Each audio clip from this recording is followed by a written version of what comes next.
say a word about what it took to get this film made? I left school when I was 13, and it became incredibly apparent when I started to write films. I just actually didn't know how to write, because I just lost those sort of spelling skills, let alone typing or anything like that there. So when I make a film, I actually think about a film for about a year, and then I'll only sit down over a week or two and actually write it and just do 10 pages a day. So I have absolute characters, beginning, middle and end, protagonist, antagonist, everything set up in the back of my head. So it's so quick and painless to actually scribble it out with a pen and a piece of paper.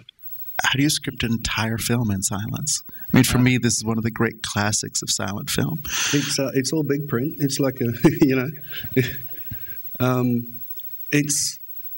it's the embellishment of thought, and I'd write more about the distance between them and the magnetism, and use those kind of ideas and feelings. When I was 13 and I fell in love for the first time, I could not talk to the girl who I was, had all these chemicals and electricity buzzing around inside of me. I was just mortifiedly petrified of her, and I would throw rocks at her to get her attention, but I could not walk up and have this gorgeous monologue,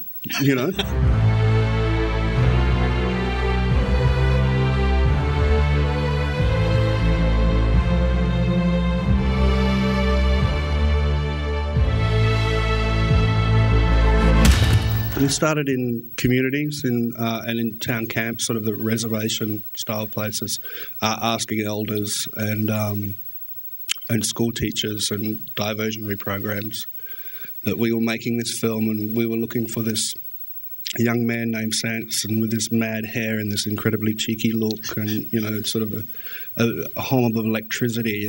And we're looking for this young girl named Delilah, who's sort of this Mother Earth. And people started suggesting, kids. And the scary thing was that the first boy who we met was Rowan. And I was like, oh, my God. And when we first met him, he had a cap on. And he was fantastic. We didn't get him to audition or anything. It was just sort of meet and greet and talk to his family about what we were up to. And it was sort of like, well, he's so perfect. What are we going to do now? The acting side of it, you work out what kind of soul the actor has, and then you try and work differently with them. So with Rowan, it was a little bit more sort of, a bit more like I direct him a bit more like a grumpy uncle, and do this and do that, because that's the kind of way he wanted to be directed. And Marissa was a little bit more sort of nurturing and, and a little bit more sort of caring and a lot more sensitivity to, to her needs and feelings.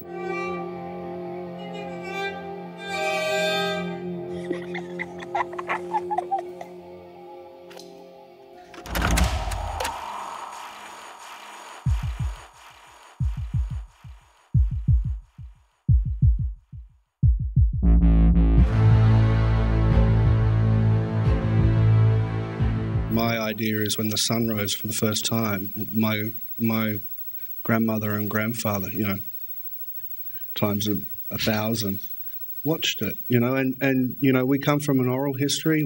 All our stories, we don't have a written history in our culture. So it's storytelling is incredibly important.